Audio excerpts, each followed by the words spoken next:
Olá pessoal, tudo bem mais uma vez? Me chamo Gabriel, sou gestor de inovação aqui na Associação Empresarial de Rio do Sul e a gente vem por mais uma vez trazer um conteúdo, um bate-papo, uma discussão bem interessante aí.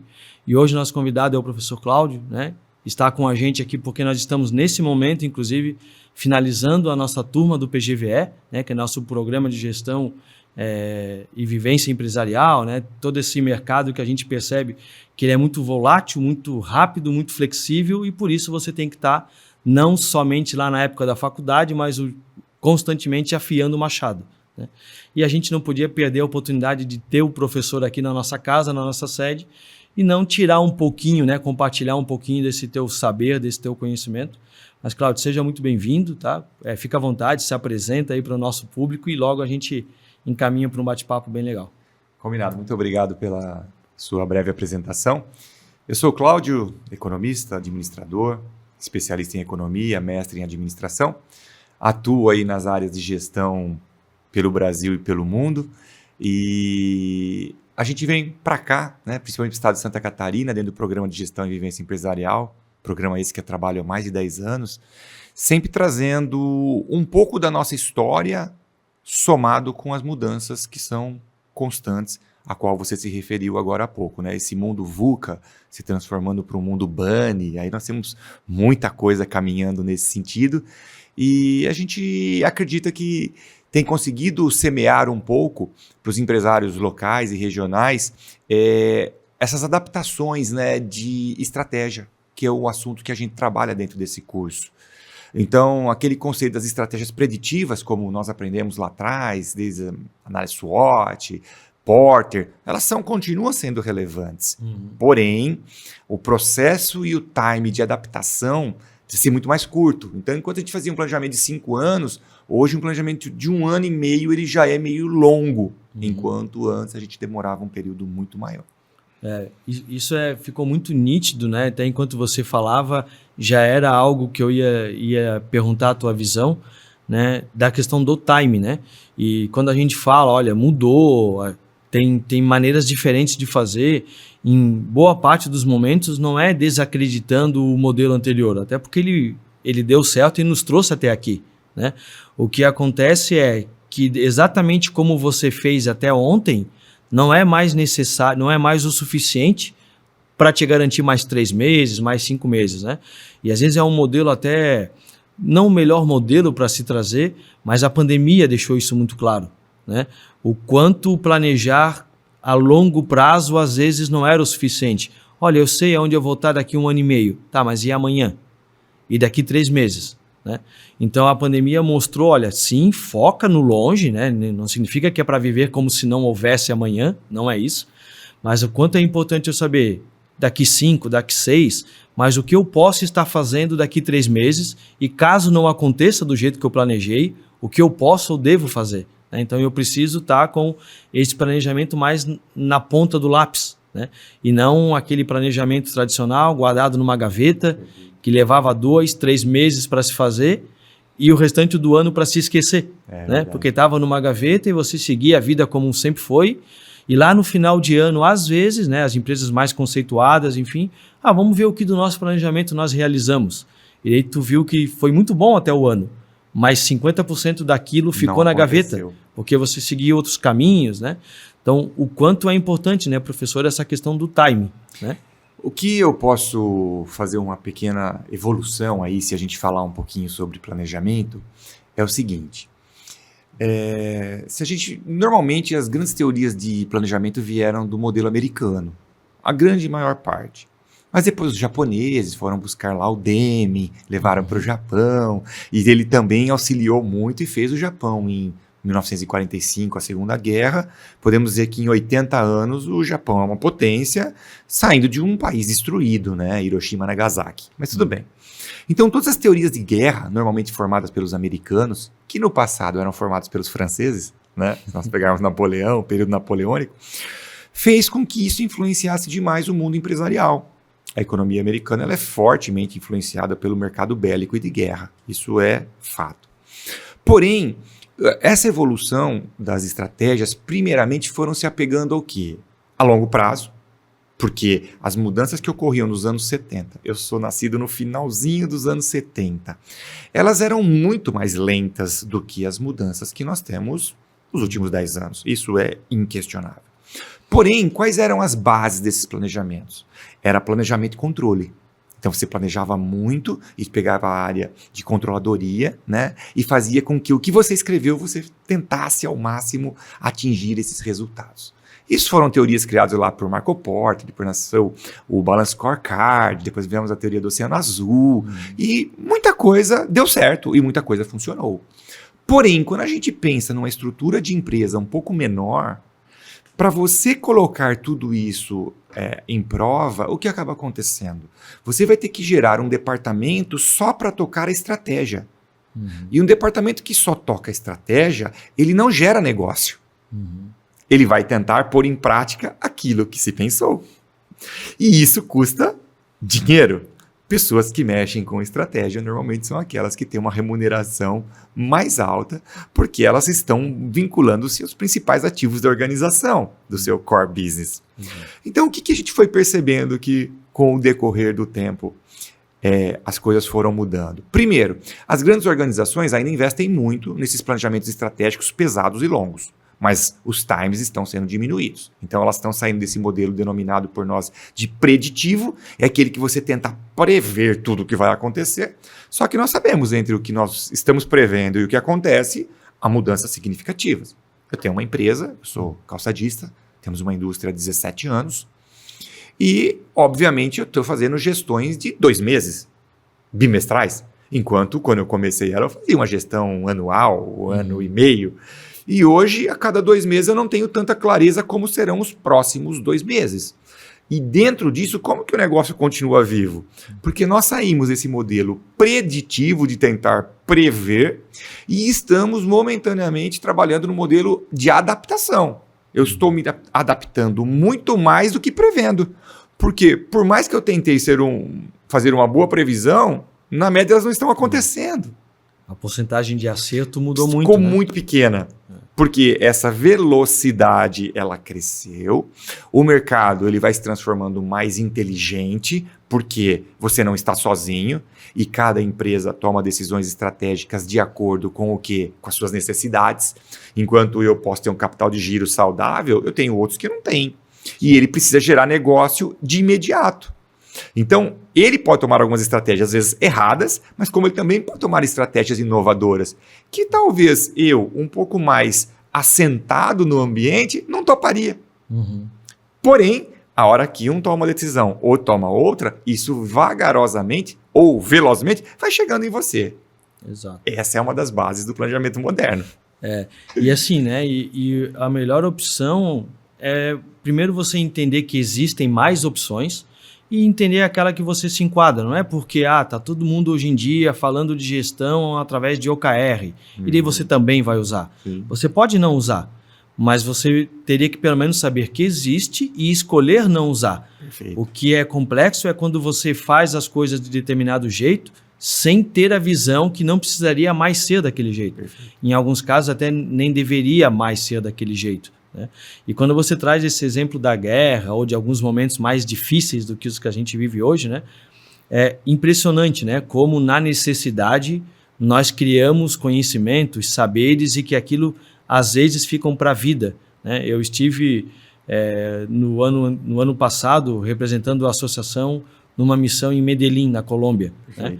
E para quem conhece um pouco da história de Medellín, sabe que até não muito tempo atrás a situação lá era totalmente tragédia, crime, né? Era um negócio muito complexo. Hoje em dia, Medellín vem se destacando como sendo um dos lugares mais desenvolvidos para a indústria. Né? Eles vêm buscando a indústria 4.0. Então, todo aquele mundo de tragédia e tal, por necessidade ali, né? Como foi em Israel, né? Um polo da inovação, porque até ontem era bomba e hoje é tecnologia. Significa que todo o resto deixou de existir? Às vezes não. Não, né? Possivelmente não. Mas aquele aprendizado, né? Olha, aqui a gente tem a necessidade, não é clichê, a gente não quer modinha da inovação, a gente precisa sobreviver mais um dia. E daí você inova, né? A nossa dificuldade enquanto Brasil, ou trazendo para a nossa região, Santa Catarina, Alto Vale, é que, claro, nós temos questões econômicas, nós temos questões a nível de Brasil ou de mundo que nos impactam, mas a gente vive num ambiente favorável. Com Né? certeza. A gente vive num ambiente mais seguro. Nós não estamos aqui pensando, será que amanhã vai voltar uma guerra tal? Nós estávamos falando da chuva da noite passada, mas são problemas em dimensões totalmente menores.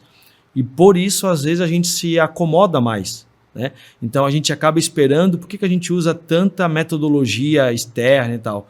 Porque o exterior está precisando desenvolver isso, porque lá está quente, né? Lá está muito aquecido os problemas, etc.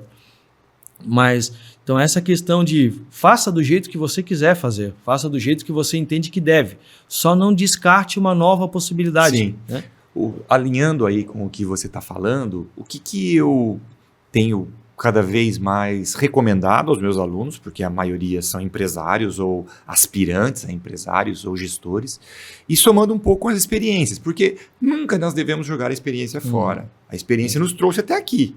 Né? Isso é óbvio. Mas como você já tocou em alguns assuntos interessantes, principalmente sobre metodologias ágeis, né? Então nós vamos lá falar sobre Scrum, Scrum Master, nós vamos falar sobre os OKRs, nós vamos falar sobre o novo Kanban, né? Essa nova visão. Tem muita coisa. Agora, quando você voltar lá numa visão de um modelo estratégico preditivo, numa análise SWOT, que é uma base inicial de qualquer coisa, você tem que entender quais são as suas reais habilidades. E o que eu percebo é que existem várias empresas que desconhecem, mesmo com muito tempo, depois de muito tempo de existência, qual é a sua real habilidade. E muitas vezes ela acaba fazendo o quê? Colocando os seus pontos fortes, as suas vantagens, em algo que não necessariamente é o ponto forte dela. Porque ela teve uma dificuldade de entender. Mas o negócio dá certo? Não, o negócio está dando certo. Mas ele poderia dar ainda mais certo. Então, como você apontou, né, no início dessa fala, sim, nós não somos obrigados a aceitar ou aplicar nada. Mas já não dá para manter aquela performance inicial que nós tivemos, que o mercado nos levava para todos os lados e automaticamente não buscar uma nova ferramenta que possa nos recolocar no trilho ou nos manter no trilho. Às vezes você não saiu do trilho, mas você pode estar prestes a ter uma curva e você não estar preparado para realizar essa curva.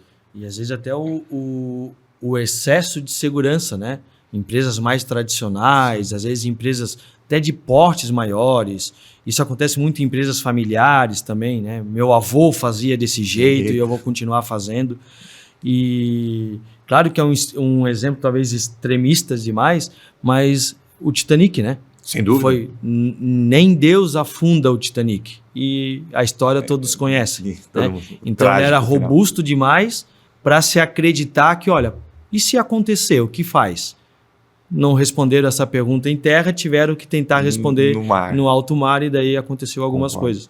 Então, como é importante você perceber, qual pode ser o meu próximo passo. Né? Eu, inclusive, tenho na minha mesa lá um post-itzinho com duas coisas, umas relacionadas a alta performance, metodologia ágil, que é leva menos de 2 minutos, faça na hora. Né?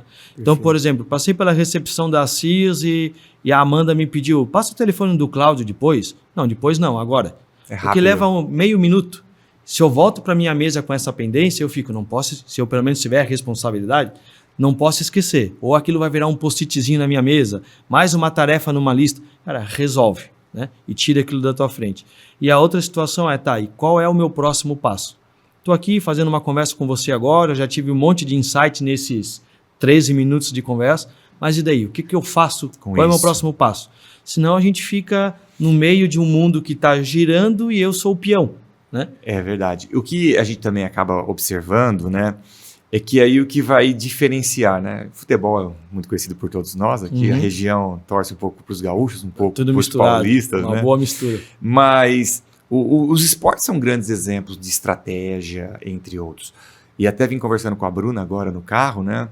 E nós estávamos falando sobre escrever com as duas mãos, né? Não é uma atividade fácil, né? Comum, pouco comum. E aí eu falei para ela, você pode perceber que a maioria dos jogadores ambidestros são craque. Pode reparar. Um jogador que chuta com a mesma competência com a perna direita e com a mesma competência com a perna esquerda são raríssimos no mundo. Sim. E mesmo assim, Lionel Messi não chuta. Ele chuta lá com a direita, mas ele não tem aquela competência que o Cristiano Ronaldo tem, e propriamente o Neymar. Mas por que eu estou falando sobre isso? Porque para você que está nos assistindo, o que nós esperamos? É que você também haja. Só ouvir não resolve a vida de ninguém. Exato. Ouvir o que a gente está trazendo, alguma coisa, acreditamos que positiva, e como isso se encaixa na sua vida. Porque nós vamos ler 500 livros, nós vamos ver 1000 podcasts, nós vamos ver 1000 vídeos no YouTube, e se a gente não tomar uma ação de organizar nos seus moldes essas questões que foram apresentadas nas mais diferentes formas, a gente vai chegar a lugar nenhum. De nada adianta. Nada adianta. E bem nesse sentido, né? Quando você falou ali do exemplo dos teus negócios, né? Eu trouxe 1 ano e meio para 2 meses de visão, né? E isso não é nem para ser clichê, não é para seguir moda. É um entendimento que daqui 2 meses eu não consigo precisar da maneira que deveria ou que eu precisaria, como está o meu mercado. Então não adianta ficar no achismo. Perfeito. Lá em outubro de 2023... Mas como é que vai estar o mercado em junho? Tu tens a certeza dele? Será que eu chego em junho? Exato. Aí, porque hoje, né, nós temos aí a pandemia vai fazer 3 anos esses dias. Isso. Né, que foi o start, né, 13 de março, se não me engano. Nós estamos bem próximos. E aí é o seguinte, eu sou economista, trabalho com previsões e tal, mas a gente erra também, porque eu acreditei que a pandemia não daria mais que 15 dias. Numa primeira análise frágil, porque ninguém tinha dados, informações. A percepção de mundo era outra, né? E nós estamos completando 3 anos saindo desse processo, ou acredito eu que saindo. Mas o que eu gostaria também de ressaltar, inclusive em cima dessa fala que você fez agora. Eu estou trabalhando com esse modelo adaptativo, né? Tentando aplicar aí um pouco sobre Scrum Master, um pouquinho, mas não é tudo que se encaixa na minha empresa. Uhum. Algumas ferramentas vão se encaixar melhor, outras não vão se encaixar tão bem. Mas eu gostaria que o planejamento não fosse de 2 meses, porque isso nos tritura do ponto de vista gerencial. É muito desafiador. É muito desafiador. E quando você faz planejamentos de muito curto prazo, você tem muita dificuldade de controlar esse processo, porque as coisas são muito imediatistas. Uhum. Então, se a gente falar sobre esses frameworks aí, que são essas ferramentas, né, de métodos ágeis, no fundo nós estamos falando um pouco sobre isso, isso a gente precisa de um tempo para digerir tudo isso e conseguir aplicar essas técnicas na essência. Porque também se você só aplica ela nas bordas, nos shores do negócio, talvez ela não vai dar resultado nenhum e você vai falar, poxa, não foi bom para mim. Exato. Porque muitas vezes nós não estávamos naquele momento competentes para isso. E várias dessas, e cada uma, inclusive momentos diferentes, né, de prazos diferentes de maturidade, né? Com certeza. Eu preciso ter, eu adquiri um conhecimento novo, coloquei em prática, senão de nada adianta, né? Mas tem o maturar momento de maturar, do aprendizado e de medir, porque senão você, eu falei que não ia dar certo, mas com base em quê? Estás medindo ou é preconceito, né? Muito bom. Então, qual que é o teu time que tu tens hoje para ouvir algo, ouvir o que a gente está conversando agora, tirar um insight, colocar em prática e medir, né? Perfeito. Igual eu tenho uma filha de 1 ano e 7, então algumas coisas estão mais acesas, latentes. Então, é o mesmo exemplo. Nesse novo modelo de pensar empresarial, é aquela criança que está com febre e você não coloca ela no berço à noite, você aferiu a febre, está com 36 e de manhã eu volto para olhar. Perfeito. É grave demais e a importância é demais para você naquilo. O que você faz? Cada 15 a cada 10, você está ali porque você precisa tomar uma outra decisão. Né? Esse nosso mercado hoje é isso. O mercado lá fora está com febre se você esperar demais, a ação pode ser ruim, pode não se dar tempo de fazer algumas coisas. Essa analogia, aprendi, estou aqui aprendendo também. Essa analogia é muito boa. Eu tenho um filho de 5, agora começou a parar de ter tantos esses problemas de alteração de temperatura e tudo mais, mas nós já passamos por vários. E aí você também joga, conforme a temperatura dos nossos filhos elas se modificam, você também dá um tempo para tentar entender.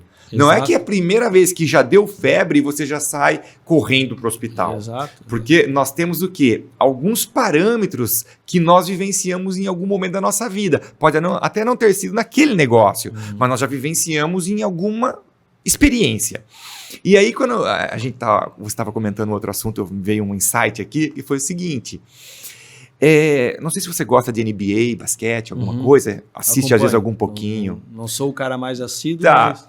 Você já percebeu que o povo que mais gosta de ter uma noção de estatística é o americano? Então, se nós hoje Estatística ganha jogo, né? ganha jogo. Hoje, um dos atletas mais conhecidos da NBA chama Stephen Curry. Esse cara, ele é baixo, mas ele arremessa de qualquer lugar e a bola cai na cesta, lá da quadra dele, próximo. Ele tá jogando no Golden State Warriors. Mas muito bem, por que eu quero te falando sobre ele? Se nós entrarmos no site da NBA, nós vamos conseguir saber quantas bolas ele já arremessou desde que ele se transformou em profissional. Nós vamos saber quantos lances livres ele já fez. Então quer dizer que investir esforço também em criar métricas faz muita diferença. Muito. E essas métricas para o brasileiro normalmente não são aquelas tão levadas em consideração. Exato. E também não levado a sérios no processo da coleta, né? Exato. Como eu gero essa coleta, como eu trato esses dados e como eu transformo em informação. Hoje você tem o Scout, que são nos clubes de futebol brasileiro. Mas, poxa, o Brasil é o país mais tradicional do mundo em futebol. Faz 5 anos que começou a ter o cara que mexe com estatística, que vê como a performance do jogador. Pô, os americanos faz desde os anos 60. E aí explica um pouco porque 2 países com uma área territorial bem parecida entre Brasil e os Estados Unidos, existem níveis de produção ao qual o PIB americano ele é cerca de 18 vezes maior que o brasileiro. Exato. Mas eles são 18 vezes melhor que o Brasil? Não! Eles têm uma população metade a mais, né? Mas eu posso dizer que, numericamente, eles trazem um resultado cerca de 9 vezes maior do que o nosso. É performance. Aí eles já não é performam quantidade. muito, exatamente. Mas o que o cara faz? O cara tá lá pensando em tecnologia, o cara também tá plantando soja. Não esqueça isso, eles também plantam soja. Eu estudei em Chicago, estudei em Indiana, inclusive dou aula lá às vezes em quando, algumas vezes. Agora a pandemia cortou tudo isso, mas espero voltar. E aí outro dia eu fui de carro de Chicago até Indiana, 400 milhas, 600 quilômetros mais ou menos. Eu andei 600 quilômetros de soja.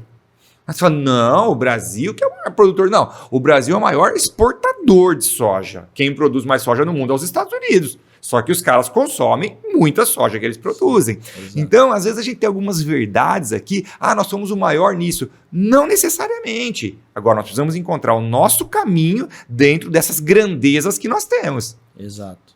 E quando a gente começa a lidar com isso, né, com uma seriedade maior, porque nós, ao mesmo tempo, nós estamos na era da informação, né? Eu costumo exemplificar isso como um efeito Netflix, né? Você, pós um dia estressante e tal, você chega em casa e você quer assistir um filmezinho lá no teu ambiente de streaming. Que aqui eu citei Netflix, mas poderia ser qualquer outro, né? Cara, o dia hoje foi cansativo. Vamos ver um filminho? Vamos. Ele senta lá, resumindo a história, se passa 10, 15 minutos, tu ainda não decidiu o que tu queres assistir, porque tem opções demais. Tu não se contenta em ver esse, sabendo que tem mais 50 aqui do ladinho para ver. Né? Infinitas. Tanto que a capa ali já está pela metade para dizer, continua olhando. Tem mais coisas aqui. E o que acontece? Tu acaba indo para uma TV aberta, ver aquilo que é do cotidiano, porque estressou demais escolher. Né? Porque informação demais também cega. Informação de menos é perigoso. Informação demais te deixa cego. Né? Então, quando até às vezes nos perguntam, né? E qual que vai ser a capacitação que a associação vai trazer em novembro? Não sei. Que eu vou ter capacitação, está lá no meu cronograma, está lá no meu compromisso com as nossas ações, né? No nosso planejamento. Agora, qual é o tema? Muito cedo. Né? Eu posso decidir que a gente vai falar sobre inteligência artificial nas redes sociais. Isso é hoje. Se quer falar disso, fala hoje. Sim. Em novembro pode ter sumido, como já pode estar sendo um assunto comum demais para trazer uma capacitação. É verdade. Então, o nosso time está menor. Né? Com certeza. Então, e nesse sentido, o PGVE tem esses 8 módulos, né, que foi o start da nossa conversa, né, esse programa que, durante 8 módulos, traz muito conteúdo, muita vivência, né, essa experiência que você está relatando em vários momentos. Mas eu vejo de fora que, principalmente, a entrega do PGVE te capacita ainda mais para tomar decisão. Não no achismo, não porque era feito assim, não porque a empresa do colega fez e se deu bem, porque ele tem um cara que chuta com as duas pernas. Isso, né? E tu não tens. Né? Então, como é que eu faço? Né? Mas o time está ganhando hoje. E amanhã, se não ganhar, tu tem tempo para resolver? Se não tem, começa a pensar hoje. Né? Então, a maior entrega, além de todo o conteúdo, dos 8 módulos, como eu disse, que se torna aí um tripé para qualquer empresa ficar hoje, né, no mundo atual, mas ele te potencializa muito na tomada de decisão, estando mais certo daquilo. Isso. E não naquele receio do medo, assim, né? Perfeito. Veio a pressão, tenho que decidir. E agora? Daí cai no efeito Netflix. No mínimo, você vai ter o quê? Mais bases sólidas. Você pode até errar. A gente não há certeza que uma decisão está sendo tomada com garantias. Mas você vai diminuindo essa margem do erro. E o que eu acho bastante dinâmico também do PGVE é que, apesar de ele ser um curso técnico-acadêmico, né, ou profissional-acadêmico, ele é uma mescla, a gente tem um dinamismo como professores para poder atualizar a qualquer momento. Claro, nós seguimos uma estrutura, uma espinha dorsal, tal. Mas, por exemplo, eu dei um módulo há 15 dias atrás em Orleans e eu estou aqui com vocês. O que acontece? De lá para cá, já mudou algumas coisas. Porque nesse intervalo, nós tivemos a entrada aí ChatGPT, todas essas informações de inteligência artificial, que isso já existia, mas ela não se demonstrava tão relevante naquele momento. Mas 15, 20 dias depois, o apelo midiático e algumas colocações que estão sendo trazidas para nós, falam, não, eu preciso começar a abordar isso, vou buscar conhecimento, vou somar com aquele pouco que eu já tinha e vamos pelo menos já dar uma salpicada aqui para o pessoal entender que daqui 2, 3 meses isso talvez esteja na crista da onda. Sim. E estando na crista da onda, eu preciso entender um pouco para ver se isso não se encaixa com aquilo que a gente faz. Porque a nossa estratégia agora ela é adaptativa, ela já não é mais aquela preditiva que vem acontecendo de anos e anos atrás. A preditiva vai continuar existindo, mas ela vai sofrer cada vez mais influência da adaptativa, e aí nós vamos poder falar ou estudar um pouco melhor sobre os métodos ágeis, e vão surgir outras metodologias que ainda a gente também não está tendo contato com elas, mas que talvez daqui 6 meses, 1 ano, já vão surgindo outras maneiras de se pensar sobre o modelo. E é isso, o mundo é esse. Me dá medo? Tá. Mas fazer o quê? Vai com medo mesmo, porque se eu for ficar esperando, eu não vou sair do lugar. Historicamente, nós estamos aqui porque sentimos medo, né? E daí nos precavemos de algumas coisas. nós estamos tentando blindar esse medo. Se nós fôssemos kamikazes, os mais corajosos do mundo, nós teríamos enfrentado um dinossauro lá numa época, né? E não estaríamos mais aqui. Mas como a pauta ficou muito, né, nessa questão, o quanto é importante o time, medir, gerenciar, experimentar, mas com segurança, né? E daí já tem a pegada da inovação, me fez lembrar nesse teu último relato, professor adora citar livro, né? Ou citar alguém e tal, sim. Mas uma frase que eu li uma vez do Thiago Matos e que eu já devo ter falado aqui, inclusive outras vezes, mas que cai muito com isso que a gente está falando, o Thiago Matos escreveu um livro, Vai Lá e Faz, e ele é futurista, né? Futurista não é evidente. Futurista é quem é a base de dados, analisa, olha, se esses dados continuarem se comportando dessa forma, vamos seguir um determinadas coisas vão acontecer. Mas ela é muito mais estratégica, pé no chão, do que acho que, imagino que não sei o que lá, algo assim. E ele tem uma frase que nos provoca bastante nesse sentido, que é quem não pensa sobre o futuro resolve o presente com ferramentas do passado. Né? Então, como é que estará o meu mercado daqui 6 meses? Se você nunca se perguntar, você vai estar sempre sendo empurrado por alguém. Né? Olha, penso que o meu mercado, e pode ser de qualquer ramo, né? Penso que o meu mercado, seguindo algumas diretrizes, algumas métricas, alguns insights, ele está indo para esse lado aqui. E daí você começa a se preparar para fazer algo que historicamente ninguém fez. Porque não existia essa realidade ontem. Né? E acho que um outro ponto, também é um pouco clichê da área acadêmica, né? A gente pode errar? A gente pode. A gente só não pode errar o que os outros já erraram. Exato. Esse é um clichêzão do nosso segmento. Porque como você começa a lidar com coisas novas, não tem como não errar. Exato. Agora, o que vários já fizeram, e eu vou errar naquilo que vários já fizeram, isso é inaceitável do ponto de vista empresarial. E isso tem tudo a ver com a estratégia, né? A galera, o nosso time da CIS às vezes comenta, o Gabriel tem uns exemplos que eu não sei de onde ele tira. Né? Mas escoteiro, por exemplo, né? O grupinho de escoteiro vai fazer uma caminhada, descobrir uma picada nova lá. O cara que está lá na frente, ele vai se arranhar mais do que os caras de trás. Com certeza. Né? O espinho tá vivinho ainda, ninguém sabe que o espinho tá lá.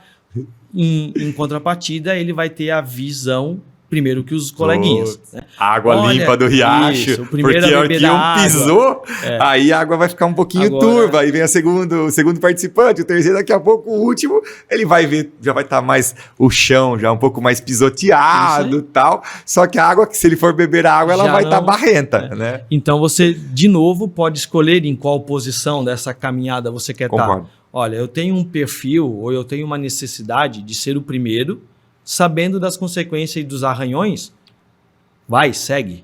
Olha, eu prefiro estar lá no quarto, quinto, né? Quero estar monitorando alguém fazer. Se você escolheu isso, também está tudo bem. Só que você sabe que a água não vai estar mais tão limpa ou que o mercado não vai ser mais tão virgem quando você chegar, porque alguém já está lá, né? Daí traz o oceano azul. E aí eu acho também, né? Desculpa te cortando, é que nós temos que entender que nem todo empresário ele quer ser líder. Exato.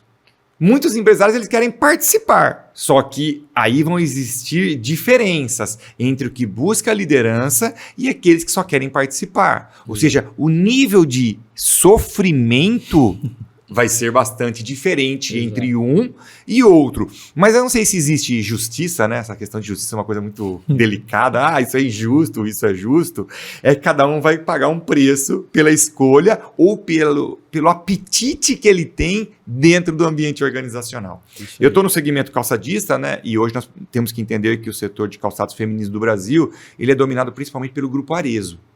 Certo? Que são várias marcas e eles hoje utilizam o conceito da Nike, né? Não tem mais fábricas, eles geralmente geram a moda, a partir da moda eles procuram indústrias que podem produzir no Brasil inteiro, aqui em Novo Hamburgo, São João Batista, lá no meu estado, a região de Jaú, Nova Serrana, onde for, porque eles têm uma capacidade de venda gigantesca e aí eles entenderam que produzir dá trabalho. Mas tem alguém que faz. Então, eu estou dentro um pouquinho dessa cadeia. Mas o que eu tenho percebido é que nós estamos polarizando um pouco. Por quê? Ou eu sou uma marca muito famosa, ou eu sou alguém muito pequeno, desconhecido. E como que esses dois convivem num ambiente de maneira harmônica? Ninguém está preocupado se o outro vai ser harmônico ou não. Mas nós temos em várias empresas de pequeno porte que procuram sobreviver. Exato. E é dentro disso que nós vamos enxergando que o que eu quero para a minha vida? Eu quero só estar aqui e ficar todo dia acordando e sofrendo e verificando no final do mês se as contas vão ser pagas? Ou eu quero dar um passo adicional e buscar um caminho que mesmo essa grande organização ou enxergou e não quis ou ela não enxergou? É isso aí. Né, nessa ideia, né, até a nível de provocação, e a gente já pode ir caminhando aí para os nossos fechamentos, eu concordo que existe lugar para todo mundo. Geralmente a gente comenta, olha, não tem mais lugar para todo mundo. Tem lugar para todo mundo.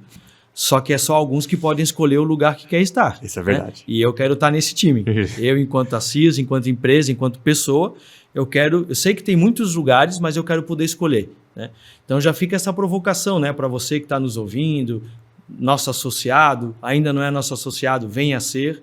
E com a gente, né, somados, a gente com certeza pode ser mais estratégico, mais competitivo e inclusive ter um alcance ainda maior naquilo que você já bem faz. Né? Perfeito. Então não deixe para mexer no seu time somente quando ele começar a perder ou deixar de ganhar. Né?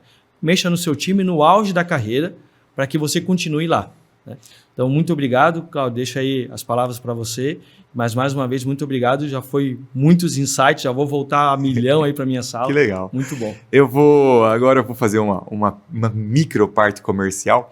Eu estou encerrando aqui a turma 7. Isso. E a turma 8 deve vir em breve. Logo. E eu quero no mercado aí vendendo. Eu quero voltar aqui para Rio do Sul e com certeza a minha próxima aula aqui já vai ser bem diferente da que foi hoje, porque nesse intervalo muitas coisas vão acontecer. Você que está nos assistindo, a gente espera que você possa participar também, porque sempre o conhecimento ele vai ser o determinante dos nossos caminhos. De novo, eu posso querer estar, como você disse, mais um exemplo bom, lá com o grupo de escoteiros, ser o desbravador, ou eu também posso ser o terceiro, posso ser o último. Nós que vamos escolher. O que não dá é estar lá sem saber o lugar que você quer ficar. Exato, isso aí. Não, eu tô aqui, então eu só estou aqui, não resolve problema nenhum. Então falando, eu quero estar em último por esse motivo, por esse motivo e por esse motivo. Não, eu quero estar na região do meio, ali no intervalo intermediário, por esse motivo. Não, eu quero ser o líder por esse motivo. Então eu acho que isso que é o que o Brasil nos traz de muito positivo. O Brasil tem muitos problemas, o Brasil é um país ótimo. E ele te dá liberdade de você estar aonde você quiser. Exato. Vai depender da sua escolha. Eu acho que é isso que a gente consegue poder ir encerrando. Muito legal. Muito obrigado, pessoal. Até a próxima. Continuem com a gente aí.